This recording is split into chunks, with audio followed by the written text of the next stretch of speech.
నమస్కారం ఘంటారావానికి స్వాగతం. ముందుగా ప్రధాన అంశాలు. కాకినాడ మాజీ ఎమ్మెల్యే ద్వారంపూడిపై కేసు. అక్రమ నిర్మాణాల కూల్చివేతను అడ్డుకున్నారని నమోదు.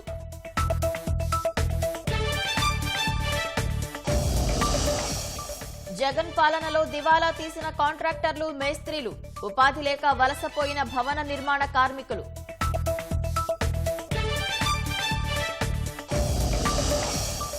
నెల్లూరులో కాకాణి అక్రమ లేఅవుట్లు, నకిలీ పత్రాలతో దోచేశారని జనం ఫిర్యాదులు.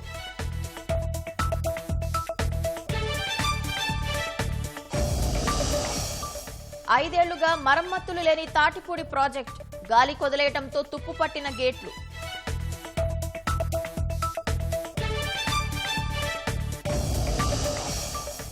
బ్రిటన్ సార్వత్రిక ఎన్నికల్లో దూసుకుపోతున్న లేబర్ పార్టీ, రిషి సునాక్ నేతృత్వంలోని కన్సర్వేటివ్ పార్టీ వెనుకంజ.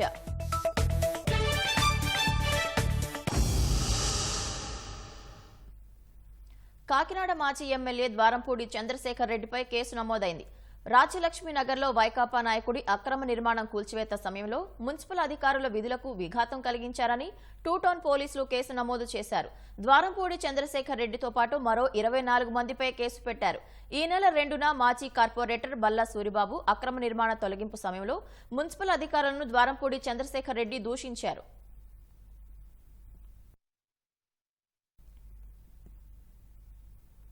ఎగ్జిట్ పోల్స్ అంచనాలకు అనుగుణంగానే బ్రిటన్ సార్వత్రిక ఎన్నికల్లో ప్రతిపక్ష లేబర్ పార్టీ దూసుకుపోతోంది. కౌంటింగ్ మొదలైన కాసేపటికే లేబర్ పార్టీ తొలి విజయాన్ని నమోదు చేసుకుంది. సుందర్లాండ్లో 18,847 ఓట్ల మెజారిటీతో గెలుపొందింది. లేబర్ పార్టీ ఇప్పటి వరకు 65 సీట్లు కైవసం చేసుకోగా రిషి సునాక్ చెందిన కన్జర్వేటివ్ పార్టీ కేవలం 3 స్థానాల్లో మాత్రమే గెలుపొందింది. మొత్తం 650 సీట్లున్న బ్రిటన్ పార్లమెంటులో లేబర్ పార్టీ 130కి పైగా స్థానాల్లో ముందంజలో ఉంది. ఈ party chief Keir Starmer Holborn, Saint Pancras స్థానంలో గెలుపొందారు. రిషి సునాక్ కన్సర్వేటివ్ పార్టీ 30 చోట్ల లీడింగ్ లో కొనసాగుతోంది.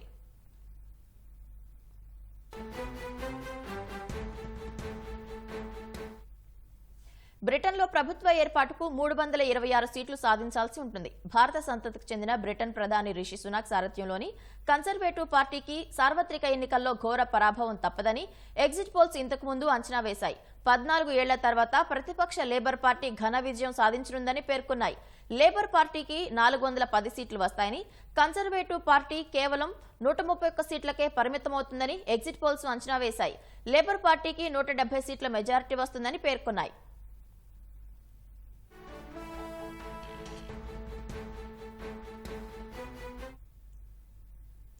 బ్రిటన్ కాలమానం ప్రకారం రాత్రి 10 గంటలకు పోలింగ్ ముగిసింది. బ్రిటన్లో మొత్తం 6.7 కోట్ల మంది ఓటర్లు ఉండగా వారి కోసం 40,000 పోలింగ్ బూత్లను ఏర్పాటు చేశారు.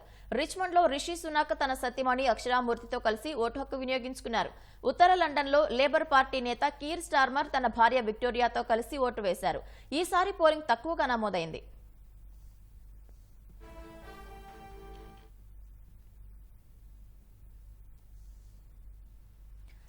జగన్ సర్కార్ ఇసుక విధానం కారణంగా 5 ఏళ్ల పాటు భవన నిర్మాణ కార్మికులు తీవ్ర అవస్థలు పడ్డారు. వేల మంది ఉపాధి లేక బలవన్మరణాలు చెందారు. కాంట్రాక్టర్లు, ముఠా మేస్త్రీలు లక్షల రూపాయలు నష్టపోయి దివాలా తీశారు. సొంత రాష్ట్రంలో ఉపాధి లేక కూలీలు పొరుగు రాష్ట్రాలకు వలసపోయారు. దీంతో కూటమి ప్రభుత్వంపై భవన నిర్మాణ కార్మికులు గంపెడు ఆశలు పెట్టుకున్నారు. రాష్ట్రంలో ఉచిత ఇసుక విధానాన్ని పునరుద్ధరిస్తామని తాజాగా ప్రభుత్వం ప్రకటించడంతో భవన నిర్మాణ కార్మికులు హర్షం వ్యక్తం చేస్తున్నారు. గత 5 ఏళ్ల వైకాపా పాలన భవన నిర్మాణ కార్మికుల పాలిట శాపంగా మారింది. 2019లో జగన్ సర్కార్ కొలువు తీరాక అప్పటి వరకు ఉన్న ఇసుక పాలసీని రద్దు చేసి నూతన ఇసుక విధానం తీసుకొచ్చింది. దీంతో రాష్ట్రంలో ఇసుక కొరత ఏర్పడడంతో అనేక మంది ఉపాధి లేక అవస్థలు పడ్డారు. కుటుంబాలను పోషించలేక తీవ్ర ఆర్థిక ఇబ్బందులను ఎదుర్కొన్నారు. కరోనా వంటి విపత్కర పరిస్థితుల్లో పనుల్లేక, పస్తులుండలేక ఆత్మహత్యలకు పాల్పడిన ఘటనలు అనేకమున్నాయి. వీటికి తోడు గత తెదేపా ప్రభుత్వం ఇచ్చిన సంక్షేమ పథకాలకు జగన్ సర్కార్ మంగళం పాడింది. దీంతో 30 లక్షల మంది కార్మికుల జీవితం ప్రశ్నార్థకమైంది.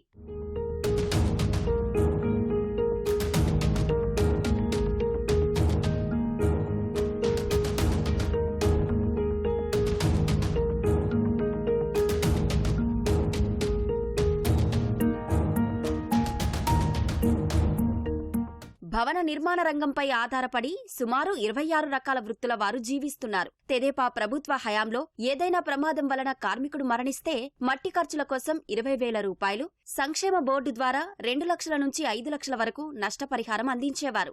జగన్ సర్కార్ వాటిని రద్దు చేసి కార్మికులకు ఆర్థిక భరోసా అందకుండా చేసింది. భవన నిర్మాణ కార్మికురాలు లేదా వారి కుమార్తె ప్రసవించినా, వివాహం చేసుకున్నా 20,000 నగదును సంక్షేమ బోర్డు నుంచి కానుకగా ఇచ్చేవారు. కానీ సంక్షేమ బోర్డు నిధులను జగన్ సర్కార్ పక్కదారి పట్టించి ఇబ్బందులకు గురిచేసిందని కార్మికులు ఆగ్రహం వ్యక్తం చేస్తున్నారు. టాటర్ ఇసుక 1800 నుంచి 1900 ఉండేది. ఇసుక ఫోన్ చేస్తే ఇసుక వచ్చేది. వైసీపీ ప్రభుత్వం వచ్చిన తర్వాత మే నెలలోనే 6,000 నుంచి 7,000 ఆ ఇసుక కూడా దొరికేది కాదు. ఎక్కడ తోటల ఒల్లూరు పాలెము, శ్రీకాకుళం వెళ్ళి బతిమలాడుకొని ఏంటి ఒక్క తాటర కావాలండి, ఒక తాటర ఇసుక కావాలని బతిమలాడుకొని ఏంటి ఆ ఇసుక వేయించుకునే పరిస్థితి ఏర్పడింది. అదే పరిస్థితి ఈ 5 సంవత్సరాలు అలాగే జరుగుతూనే ఉంది. ఈ 8వ తారీఖు నుంచి ఇసుక పాలసీ ఫ్రీ ఇసుక ఇస్తామంటున్నారు. అది మాకు చాలా ఆనందంగా ఉంది. కానీ ఎంత త్వరగా చేస్తే అంత మంచిది. ఇసుక లేక వారంలో ఇప్పుడు ఒక్కరోజు పనికి వెళ్తే 4 రోజులు పస్తులు ఉండేవాళ్ళమే. మా పిల్లలతో మేము చాలా ఇబ్బంది పడేము.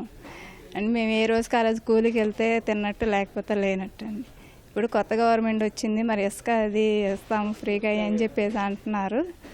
ఇస్తే బాగుండిద్ది, మాలాంటి పేదలకు చాలా న్యాయం చేసినట్టు ఉండిద్ది. జూన్ 4వ తారీఖు నుంచి ఇసుక పాలసీని ఉచితంగా తీసుకొస్తామని టీడీపీ ప్రభుత్వం ప్రకటించింది. ఇది మేము హర్షణీయమే. వాళ్ళు ఎప్పుడు ఇసుక ఇస్తామని చెప్పేసి ఎదురు చూస్తూ ఉన్నారు. కొన్ని భవనాలు సముదాయాలన్నీ ఆగిపోయాయి. త్వరగా అందుబాటులో తీసుకొస్తే కనుక ఖచ్చితంగా మళ్ళీ భవన నిర్మాణ కార్మికులు మళ్ళీ ఉపాధి కల్పించిన వాళ్ళు అవుతారు. చాలా వాళ్ళు నష్టపోయాం. ఇంతకుముందు ఉన్న పార్టీ వైఎస్ఆర్సీపీ పార్టీ ఫ్రీ ఇసుక ఇవ్వనందువలన ఒక లారీ 20,000 నుంచి 40,000 కూడా ఇసుక కొన్నాను. నేను చాలా నష్టపోయాను. చాలా ఆనందంగా ఉంది మాకు చంద్రబాబు గారు వచ్చినందువల్ల. ఈ ఫ్రీ ఇసుక ఇట్లాగే కంటిన్యూ చేయాలని, మధ్యలో బ్రేక్ చేయకుండా చేయాలని కూడా మాకు కోరుతున్నాం. వైకాపా పాలనలో ఇసుక, ఉపాధి కొరతతో పాటు భవన నిర్మాణ సామాగ్రి ధరలు ఎన్నడూ లేని విధంగా పెరిగిపోవడంతో కార్మికులు ఇబ్బందులు ఎదుర్కొన్నారు. బతుకు తెరువు కోసం ఇతర రాష్ట్రాలకు వలసపోయారు. ప్రస్తుతం ఉచిత ఇసుక విధానాన్ని ప్రకటించడంతో కార్మికులు, ప్రజలు ఆనందం వ్యక్తం చేస్తున్నారు. ఇంతకుముందు ఉన్నటువంటి ప్రభుత్వం విధానాల వల్ల భవన నిర్మాణ కార్మికులు మరి 62 నెలలు చాలా ఇబ్బంది పడ్డారు. భవన నిర్మాణ కార్మికుల యొక్క సెస్సుని వసూలు చేసి వాళ్ళ సంక్షేమ బోర్డులో ఉండటం అనేది జరిగింది. జీవో నెంబర్ 12, 14 ఇచ్చి, దాని నుంచి జీవో నెంబర్ 17 ఇచ్చి ఈ విధంగా డబ్బును దారులు మళ్లించి తీసుకుని వాడుకోవడం అనేది జరిగింది. సంక్షేమ బోర్డులో ఉన్న డబ్బుల్ని ఎవరో వాడుకోకూడదని చెప్పి సుప్రీంకోర్టు ఆంక్షలు ఉన్నప్పటికీ కూడా ఈ ప్రభుత్వాలు వాడేసుకుంటున్నాయి. మా స్కీము సెంట్రల్ గవర్నమెంట్ స్కీము. ఈ స్కీముని కార్మికులకే ఉపయోగపడే పద్ధతుల్లో వాడాలని చెప్పి మేము ఈ ప్రభుత్వాన్ని కోరుకుంటున్నాం. ఏపీకి కేంద్రం చేయూత కావాలని ముఖ్యమంత్రి చంద్రబాబు కేంద్ర మంత్రులను కోరారు. కేంద్రంలో ఎన్డీఏ కూటమి ప్రభుత్వంలో కీలక భాగస్వామి అయిన చంద్రబాబు సీఎంగా ప్రమాణ స్వీకారం చేసిన తర్వాత తొలిసారి ఢిల్లీలో పర్యటిస్తూ కేంద్ర మంత్రులతో వరుస భేటీలు నిర్వహించారు. విభజన చట్టంలో పెండింగ్లో ఉన్న ప్రాజెక్టులను పూర్తి చేయాలని కోరిన చంద్రబాబు బీపీసీఎల్ ప్రాజెక్టును రాష్ట్రంలో ఏర్పాటు చేసేందుకు పరిశీలించాలని విజ్ఞప్తి చేశారు. నేడు మరికొందరు కేంద్ర మంత్రులు, నీతి ఆయోగ్ సీఈఓతో పాటు పలు దేశాల రాయబారులు, పలు అంతర్జాతీయ సంస్థల ప్రతినిధులతో చంద్రబాబు భేటీ కానున్నారు. గురువారం ప్రధాని మోదీ, హోంమంత్రి అమిత్ షా సహా 6 కేంద్ర మంత్రులు, 16వ ఆర్థిక సంఘం చైర్మన్ అరవింద్ పనగడియాలతో చంద్రబాబు వరుసగా భేటీ అయ్యారు. రాష్ట్రాభివృద్ధే ప్రధాన లక్ష్యంతో ప్రధాని సహా కేంద్ర మంత్రుల ముందు అనేక ప్రతిపాదనలు పెట్టి వాటికి సానుకూల నిర్ణయాలు తీసుకోవాలని కోరారు. కేంద్ర హోంమంత్రి అమిత్ షాతో సుమారు గంటసేపు సమావేశమైన చంద్రబాబు రాష్ట్రంలో గ్రేహౌండ్స్ శిక్షణా కేంద్రాన్ని నెలకొల్పేందుకు భూసేకరణకు 385 కోట్ల రూపాయలు, నిర్వహణ వ్యయంగా 27.54 కోట్లు విడుదల చెయ్యాలని కోరారు. రాష్ట్ర విభజన చట్టం ప్రకారం ఆస్తుల విభజన, షెడ్యూల్ 10లో పేర్కొన్న సంస్థల విభజన, ఏపీ జెన్కో, తెలంగాణ డిస్కంల మధ్య ఆర్థిక సమస్యల్ని క్రమబద్దీకరించడానికి సహకరించాలని విన్నవించారు. ఆంధ్రప్రదేశ్ ఐపీఎస్ క్యాడర్ సమీక్ష 2015 నుంచి పెండింగ్లో ఉందన్న చంద్రబాబు క్యాడర్ సమీక్ష ప్రస్తుత బలాన్ని 79 నుంచి 117కి పెంచే అవకాశం ఉందని, ఐపీఎస్ క్యాడర్ సమీక్షను నిర్ణీత గడువు కన్నా ముందుగానే షెడ్యూల్ చెయ్యాలని కోరారు. సీఎం వినతులకు హోంమంత్రి సానుకూలంగా స్పందించినట్లు ఏపీ ప్రభుత్వ వర్గాలు తెలిపాయి. దేశం, రాష్ట్ర ప్రగతిని వేగవంతం చేయడానికి సంబంధించిన అనేక విషయాలపై చంద్రబాబుతో చర్చించినట్లు కేంద్ర హోంమంత్రి ట్వీట్ చేశారు. వికసిత్ భారత్, వికసిత్ ఆంధ్రప్రదేశ్ నిర్మాణానికి ఎన్డీఏ ప్రభుత్వం కట్టుబడి ఉందని స్పష్టం చేశారు. కేంద్ర ఉపరితల రవాణా, రహదారుల శాఖ మంత్రి నితిన్ గడ్కరీతో సమావేశమైన Chandrababu outer ring road project 2018 నుంచి పెండింగ్లో ఉందని, దానికి ఆమోదం తెలపాలని కోరారు. ఈ ప్రాజెక్టు రాజధాని అమరావతి అభివృద్ధిపై అద్భుతమైన ప్రభావాన్ని చూపుతుందని, తక్షణం మంజూరు చేసి అమరావతి అభివృద్ధికి తోడ్పాటు ఇవ్వాలని కోరారు. హైదరాబాద్ నుంచి విజయవాడ వరకు ఉన్న జాతీయ రహదారిని 6-8 లైన్లకు మార్చాలని, హైదరాబాద్ నుంచి అమరావతి వరకు గ్రీన్ ఫీల్డ్ ఎక్స్ప్రెస్ రహదారిని అభివృద్ధి పరచాలని, విజయవాడ తూర్పు బైపాస్ ప్రాజెక్టుకు జాతీయ రహదారులు అభివృద్ధి సంస్థ డిపిఆర్ తయారు చేసిందని, దాని ఆమోదం, అమలు కోసం చర్యలు తీసుకోవాలని గడ్కరీకి చంద్రబాబు విజ్ఞప్తి చేశారు. వీటితో పాటు Kuppam, Hosur, Bengaluru 4 lane green field highway, Mulapeta, Bhavanapadu నుంచి విశాఖపట్నం వరకు 4 లేన్ గ్రీన్ ఫీల్డ్ కోస్టల్ హైవేలను ఆమోదించాలని కోరారు. చంద్రబాబుతో ఏపీలో ప్రస్తుతం కొనసాగుతున్న జాతీయ రహదారులు, ప్రాజెక్టుల గురించి చర్చించినట్లు గడ్కరీ ట్వీట్ చేశారు.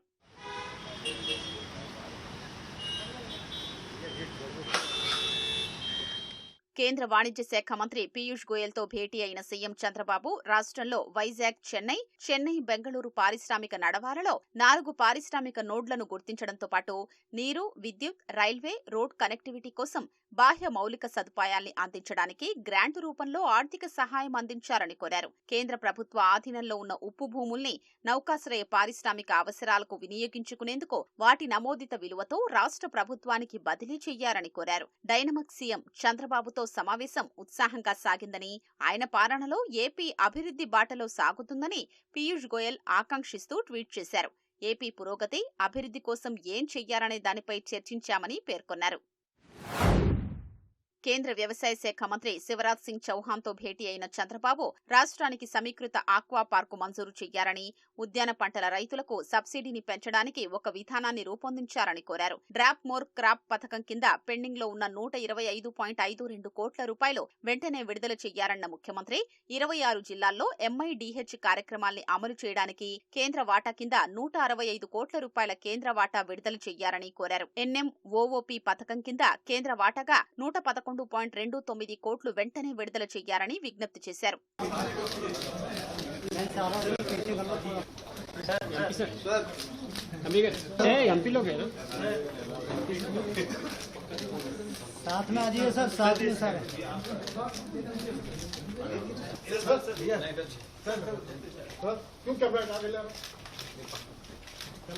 అనంతరం కేంద్ర పట్టణాభివృద్ధి, విద్యుత్ శాఖ మంత్రి మనోహర్ లాల్ తో సమావేశమైన ముఖ్యమంత్రి కర్నూలు నుంచి వైజాగ్ వరకు HVDC, ISTS లైన్ కోసం ఆమోద ప్రక్రియను వేగవంతం చేయడంతో పాటు అదనపు ప్రుడెన్షియల్ నిబంధనల సడలింపునకు అనుమతించాలని కోరారు. వైజాగ్, కాకినాడను గ్రీన్ హైడ్రోజన్ తయారీ కేంద్రంగా ప్రచారం చేయాలని విజ్ఞప్తి చేశారు. ఆ తర్వాత పెట్రోలియం మంత్రి హర్దీప్ సింగ్ పూరితో భేటీ అయిన సీఎం విభజన చట్టంలో పేర్కొన్న ప్రకారం రిఫైనరీని ఏర్పాటు చేసేందుకు అనుగుణంగా BPCL కి తగిన నిర్దేశాలు ఇవ్వాలని కోరారు. ఆర్థిక మంత్రి బడ్జెట్ ప్రసంగంలో పెట్రోలియం, సహజ వాయువు మంత్రిత్వ శాఖ ద్వారా ఏపీలో రిఫైనరీ స్థాపనకు సంబంధించిన ప్రకటన చేయాలని విజ్ఞప్తి చేశారు. తొలి రోజు పర్యటనలో 16వ ఆర్థిక సంఘం చైర్మన్ అరవింద్ పనగడియాతో ప్రత్యేకంగా భేటీ అయిన సీఎం చంద్రబాబు రాష్ట్ర ఆర్థిక పరిస్థితి, కేంద్రం నుంచి కేటాయించాల్సిన నిధులు, రాష్ట్ర లోటు బడ్జెట్, అప్పుల నుంచి బయటపడేందుకు సహకారం అందించాలని కోరినట్లు తెలిసింది.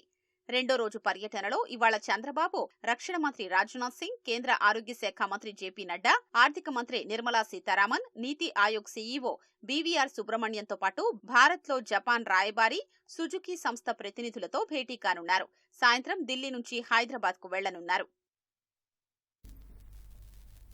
తెలుగు రాష్ట్రాల ముఖ్యమంత్రుల సమావేశం కోసం అవసరమైన వివరాలు, సమాచారం అధికారులు సిద్ధం చేస్తున్నారు. శనివారం జరగనున్న భేటీలో విభజన అంశాలతో పాటు 2 రాష్ట్రాల మధ్య ఉన్న వివిధ అంశాలు ప్రస్తావనకు రానున్నాయి. విభజన చట్టం 9, 10వ షెడ్యూల్లోని సంస్థలతో పాటు ఆర్థిక పరమైన, ఉద్యోగుల అంశాలపై చర్చ జరగనుంది. భద్రాచలాన్ని ఆనుకొని ఉన్న 5 విలీన గ్రామాలను ఏపీ నుంచి తెలంగాణకు బదలాయించాలన్న అంశం కూడా ప్రస్తావనకు రానుంది.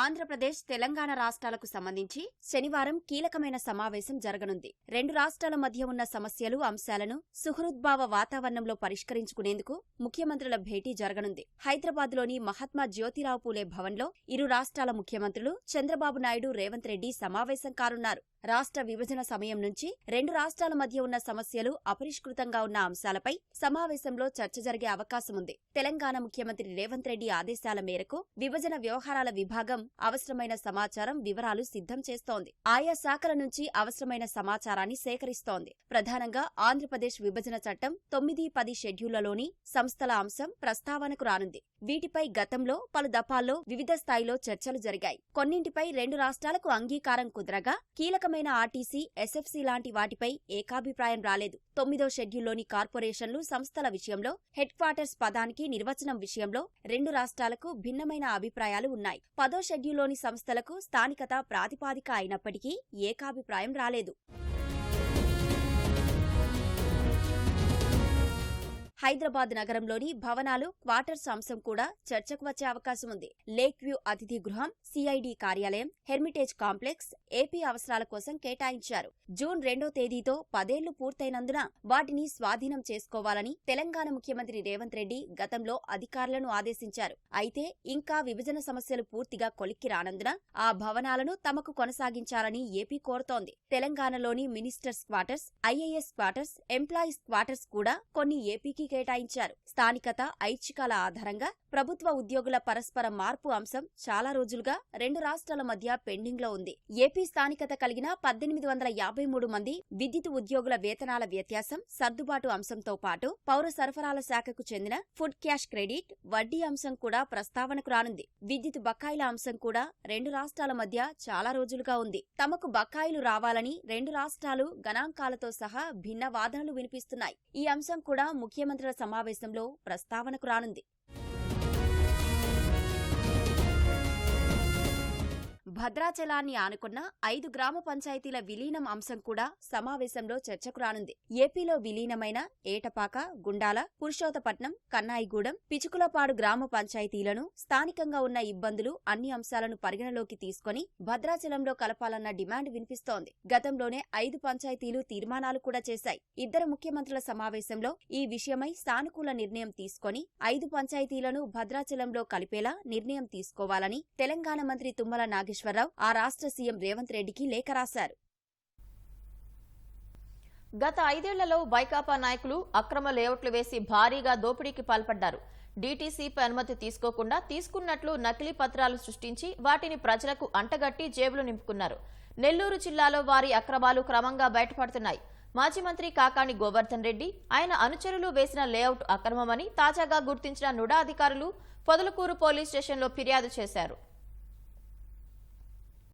మాజీ మంత్రి కాకాణి గోవర్ధన్ రెడ్డి అనుచరుల అక్రమాలు ఒక్కొక్కటిగా వెలుగులోకొస్తున్నాయి. కాకాణి స్వగ్రామమైన నెల్లూరు జిల్లా సర్వేపల్లి నియోజకవర్గంలోని తోడేరు పరిధిలో సర్వే నంబర్ 828, 8307-ఏలతో పాటు పాదలకూరు పరిధిలోని 174తో కలిసి మొత్తం 18.44 ఎకరాల్లో లేఅవుట్ వేశారు. ఇది పొదలకూరుకు సమీపంలోని రహదారికి ఆనుకుని ఉంది. గతంలో వ్యవసాయ భూమి కాగా దీంట్లో లేఅవుట్ ఏర్పాటు చేశారు. అధికారముందని తమను ఎవరు అడ్డుకుంటారులే అనే ధీమాతో నుడా నుంచి ఎలాంటి అనుమతి తీసుకోలేదు. స్వర్ణ గార్డెన్స్ పేరుతో రాళ్లు పాతారు. రోడ్లు వేయడంతో పాటు కాలువలు తవ్వారు. మొత్తంగా 207 ప్లాట్లు వేశారు. కొనుగోలుదారులు ముందుకు రాకపోవడంతో వైకాపా నాయకులు ఎలాగైనా వాటిని విక్రయించాలన్న దుర్బుద్ధితో నకిలీ డీటీసీపీ అనుమతి పత్రాలు సృష్టించారు. వాటిపై DTCP director, additional director, deputy director, ఏడీఎంల సంతకాలు ఫోర్జరీ చేశారు. వాటిని చూపించి విక్రయాలు చేస్తున్నారు. నగదు తీసుకుని కాగితాలపై ఒప్పందాలు రాసుకుంటున్నారు. విషయం నుడా వీసీ బాపిరెడ్డి దృష్టికి రావడంతో గురువారం పొదలకూరు పోలీస్ స్టేషన్లో ఫిర్యాదు చేశారు. అక్రమంగా లేఅవుట్ వేయడంతో పాటు నకిలీ పత్రాలు సృష్టించడం, ఫోర్జరీ సంతకాలు చేయడంపై విచారించి తగు చర్యలు తీసుకోవాలని కోరారు. గత 5 ఏళ్లుగా కాకాణి గోవర్ధన్ రెడ్డి నియోజకవర్గంలో అక్రమ లేఅవుట్లు పుట్టగొడుగుల్లా వెలిశాయి. లేఅవుట్ వేయడం నుంచి ఆ ప్రాంతం మెరక వేసేందుకు మట్టి తరలింపు వరకు అన్నీ ఆయన కనుసన్నల్లోనే జరిగేవనే విమర్శలు ఉన్నాయి. అందులో స్వర్ణ గార్డెన్స్ లేఅవుట్ ఒకటి. దీని విస్తీర్ణం 18.44 ఎకరాలు కాగా ఇదంతా ఆడంగల్లో వ్యవసాయ భూమిగానే ఉంది. కనీసం వ్యవసాయేతర భూమిగా మార్చుకునేందుకు యత్నించలేదు. అలాగే లేఅవుట్ వేశారు. రోడ్డుకు దిగువగా ఉండే దానిలో మెరక తోలేందుకు వెంకటాచలం మండలం కనుపూరు చెరువు నుంచి రాత్రి పగలు తేడా లేకుండా టిప్పర్లతో మట్టిని తరలించారు. దీనికోసం కనుపూరు చెరువు ఆయకట్టు రైతులకు నీరివ్వకుండా అడ్డుకున్నారనే ఆరోపణలు ఉన్నాయి. ప్రస్తుతం అనుమతి ఉందన్న కారణం చూపి ప్లాట్ల ధరలు విపరీతంగా పెంచారు. ఒక్కో అంకణం ప్లాటును 1,00,000 వరకు విక్రయించారు. కొనుగోలుదారుల నుంచి కోట్లు వసూలు చేశారు. ప్రస్తుతం ఆ లేఅవుట్ ను అధికారులు పరిశీలించడం, కేసు నమోదు చేయడంతో వారంతా ఆందోళన చెందుతున్నారు. వాగులు, వంకలు, కొండలు ఆక్రమించుకుని లేఅవుట్లు వేసి ఉన్నారు. మాజీ మంత్రి కాకాని గోవర్ధన్ రెడ్డి గారి అనుచరులందరూ ఈ అక్రమ దందా కొనసాగిస్తూ కోట్లు ప్రజల సొమ్ముని దోచుకొని రాబందుల్లా తయారయ్యారు. అక్రమ లేఅవుట్లన్నిటి మీద విచారణ జరిపించి సామాన్య ప్రజల సొమ్ముని కాపాడవలసిందిగా అధికారుల్ని కోరుకుంటున్నాం. ఇంతటి కుంభకోణం జరుగుతా ఉంటే 52 లేఅవుట్లు కోట్ల రూపాయలకు అమ్ముడుపోతా ఉంటే వాటి మీద ఎందుకు ప్రభుత్వ అధికారులుగా నిఘా లేదు? ఇదంతా కూడా అవినీతి అధికారులతో అందరితో కలిపి కూడుకున్నది. ఇక్కడ కోల్పోయింది ప్రజలు, వాళ్ళ డబ్బును కోల్పోయారు. ఈ ప్రజల డబ్బును బయటికి తీయాలని మేమందరం కూడా కోరుతా ఉన్నాం. పబ్లిక్ పర్పస్ స్థలాలను కూడా అమ్మేయడంతో జనాలు దిక్కుతోచిన స్థితిలో ఉన్నారు కాబట్టి వెంటనే దీని మీద చర్యలు తీసుకొని ప్రభుత్వం ఏ అయితే లేఅవుట్ వేసిన యజమానులపై కఠినమైన చర్యలు తీసుకొని ప్లాట్లు కొనుగోలు చేసిన వినియోగదారులకు, ప్రజలకు రక్షణగా ఉండాలని ఈరోజు కోరుతూ ఉన్నాం. ప్లాట్లు కొనుక్కున్న ప్రజలు వైకాపా నాయకుల్ని నమ్మి మోసపోయామని లబోదిబోమంటున్నారు. ఎలాగైనా తమ డబ్బులు తమకు ఇప్పించారని వేడుకుంటున్నారు. 2 జిల్లాలకు తాగునీరు, సాగునీరు అందించే విజయనగరం జిల్లా తాటిపూడి ప్రాజెక్టు గత 5 ఏళ్లు మరమ్మతులకు నోచుకోక అధ్వాన్నంగా మారింది. జలాశయం ప్రాజెక్టు ప్రధాన గేట్ల నిర్వహణ గాలి కొదిలేయడంతో తుప్పు పట్టిపోయాయి. ప్రాజెక్టు కాల్వలు చెప్పలేనంత దుస్థితికి చేరాయి. ఫలితంగా ఆయకట్టుకు నీరందని పరిస్థితి. గత 5 ఏళ్లు పూర్తిగా నిర్లక్ష్యానికి గురైన ఈ ప్రాజెక్టుకు మరమ్మతులు చేపడతామని మంత్రి కొండపల్లి శ్రీనివాస్ ప్రకటనతో అన్నదాతల మోముల్లో చిరునవ్వు కనిపిస్తోంది. విజయనగరం జిల్లాలో సహజ సిద్ధంగా ఏర్పడిన ప్రాజెక్టు తాటిపూడి. ఈ జలాశయం కింద గజపతి నగరం, జామి, శృంగవరపుకోట మండలాల పరిధిలో 20,000 ఎకరాల ఆయకట్టు ఉంది. విశాఖ, విజయనగరం సిటీలకు ఈ ప్రాజెక్టు నుంచే తాగునీరు వెళ్తోంది. ఇంతటి ప్రాధాన్యత ఉన్న ఈ ప్రాజెక్టు నిర్మించినప్పటి నుంచి పూర్తిస్థాయి మరమ్మతులకు నోచుకోకపోవడంతో అధ్వానంగా మారింది. ప్రధాన గేట్లు లీకులమయంగా మారాయి. 2011లో 29 కోట్ల రూపాయల జైకా నిధులతో తాటిపూడి ఆయకట్టు పనులు కొంతమేర జరిగాయి. నీరు చెట్టు కార్యక్రమం కింద అప్పట్లో 19.8 లక్షల రూపాయలతో స్పిల్వే మరమ్మతులు చేశారు. వైకాపా ప్రభుత్వ హయాంలో కనీసం చిన్నపాటి పనులు కూడా నిర్వహించలేదు.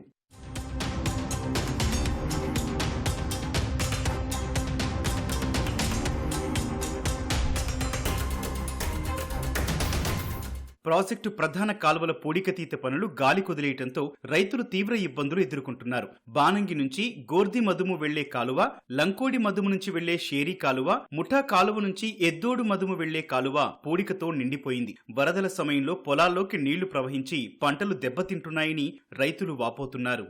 తాటిపూడి నుంచి పిఏ ఛానల్ వరకు అంటే సీతారామ డివిజన్ వరకు సిమెంట్ కాలువలు అయ్యాయి. ఆ దిగును కూడా సిమెంట్ కాలువలు కట్టి చివరాయి అంటే ఇంచుమించు 15-20 కిలోమీటర్ల దూరం వెళ్ళాలి. ఆ దూరం వరకు కాలువలు కట్టి నీరు పంపిస్తే మొత్తం ఆయకట్టు అంతటికి సక్రమంగా నీరు వెళ్తుందని ఆశిస్తున్నాం. ఈ మధ్యలో అప్పుడు జైకా నిధులతో మొత్తం లైనింగ్ అని చెప్పారు, కొంతవరకు లైనింగ్ చేశారు, వదిలేశారు. ముఖ్యంగా ఏంటంటే పూడికి తీయలేదు సార్. పూడికి తీయకపోవడం వల్ల ఏమైందంటే మాకు చాలా ఇబ్బంది అవుతుంది. మాది దాదాపు 600 ఎకరాలు ఆయకట్టు తాటిపూడి రిజర్వాయర్ ఆయకట్టు గ్రామం సార్. ఈరోజు ఏమవుతుందంటే పూర్తిగా వర్షాలు పడితేనే కనీసం 450 నుంచి 500 ఎకరాల వరకు నీరు అవుతుంది. లేదంటే 150 నుంచి 170 ఎకరాలు పూర్తిగా ఉండిపోతుంది సార్. గత 5 సంవత్సరాల్లో అయితే పూర్తి ఇంకా నిర్లక్ష్యం అయిపోయింది సార్. మదనాపురం కేవేలగడ ఛానల్ సిస్టము కనీసం 20 నుంచి 22 క్యూసెక్లు వాటర్ వెళ్ళే వెంట ఉండేది పాత రోజుల్లో. ఈ రోజు అది ఏమైందంటే కనీసం 15 నుంచి 20 క్యూసెక్ల వాటర్ కూడా రావడం లేదు. అంత కుదించారు.